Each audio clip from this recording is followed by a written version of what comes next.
You know, in the history of warfare, there are records and then there are legends. Numbers that are so big, they just don't seem real. Today, we're diving into one of those legends, the story behind an absolutely incredible and almost certainly unbreakable record in the history of aerial combat. 40. That's the number. 40 confirmed kills in the air. That's what America's greatest fighter pilot achieved, a number that would make him a legend forever. And here's the thing that's just staggering.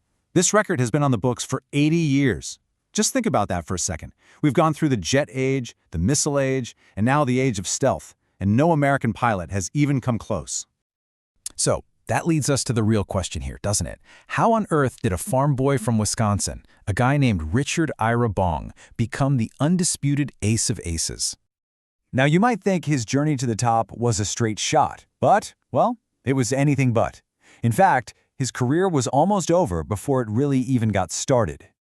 So picture this. Bong is a young second lieutenant, he's learning to fly the brand new P-38 Lightning, and he decides to, let's just say, put on a little unauthorized air show over San Francisco. We're talking buzzing bridges, flying way too low, a serious breach of the rules that should have gotten him grounded, probably for good. But his commander, a guy named General George Kenney, saw something else. He didn't just see a reckless kid, he saw a pilot with this unbelievable, almost sixth sense for his aircraft. Kenney recognized this raw, incredible talent, amazing control, awareness, reflexes, and he made a choice. He decided to mentor him, not punish him, and that one decision, it would change the entire air war in the Pacific. So what was Bong's secret sauce? It wasn't just raw talent, not by a long shot.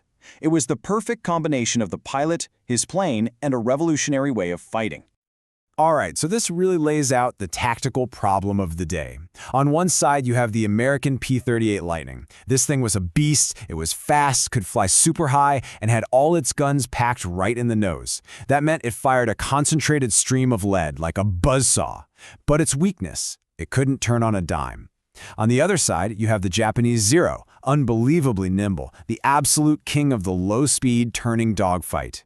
If you tried to fight a Zero on its terms, you were probably going to have a very bad day. But Bong just refused to play their game.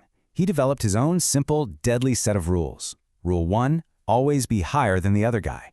Rule 2, and this was the big one, never get into a turning fight with a Zero. No way. Instead, he used the P-38's strengths. He'd dive down, hit him hard with that incredible firepower, and then use his superior speed to zoom away and climb back up. It was patient, disciplined, and absolutely lethal. The final piece of the puzzle was his aim.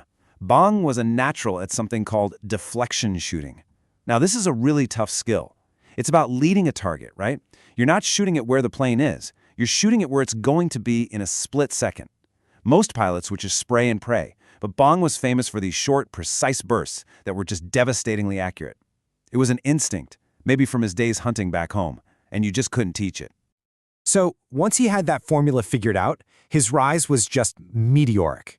He went from being this pretty inexperienced pilot to America's #1 ace in what felt like the blink of an eye. I mean, just look at this timeline. It's staggering. He gets to New Guinea in late '42. A little over a year later, he's already at 21 kills. By the summer of '44, he blows past the legendary World War I record set by Eddie Rickenbacker. And then by December, he hits that magic number, 40. The pace was just unreal. After reaching the absolute pinnacle of air combat, Bong's story takes a sudden, shocking, and tragic turn. Turns out, the enemy fighters weren't the most dangerous thing he'd ever face. After that 40th victory, General MacArthur himself pulled him out of combat for good. He was a national hero, way too valuable to risk anymore. So they gave him a new assignment, right on the cutting edge of technology. He became a test pilot for Lockheed, helping to develop the future of aviation. And that future would arrive on a very specific, fateful day, August 6, 1945, a day that would go down in history for two world-shattering events. On that day, Bong was test flying the P-80 Shooting Star, America's very first operational jet fighter. Just after takeoff, a fuel pump failed. He was too low to bail out, too low to recover. Major Richard Bong, the ace of aces, was killed in the crash. He was just 24 years old. And this is just a gut punch of historical irony. The death of America's greatest pilot, a hero of the propeller age, was completely overshadowed, It was buried by the one headline that everyone in the world was reading that day. The U.S. had dropped the atomic bomb on Hiroshima, and the world had changed forever. His life might have been tragically short, but Bong's legacy and his record, well, those have proven to be eternal. Because his real impact goes way beyond just that number, 40. Think about all the bomber crews he saved. The tactical rules he figured out, they became standard procedure, saving the lives of so many other pilots. His gunnery techniques were so effective, they literally put them into the training manuals. He proved that being smart and precise was a lot deadlier than just being aggressive. And really, who better to sum it up than the man who saw his potential from the very beginning? General Kenney. He said Bong's secret wasn't aggression. It was just the consistent application of sound tactical principles. He was a master of the fundamentals, and he made it look easy.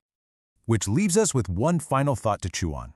Today, air combat is all about stealth and over-the-horizon missiles. The classic close-in dogfight is pretty much a thing of the past.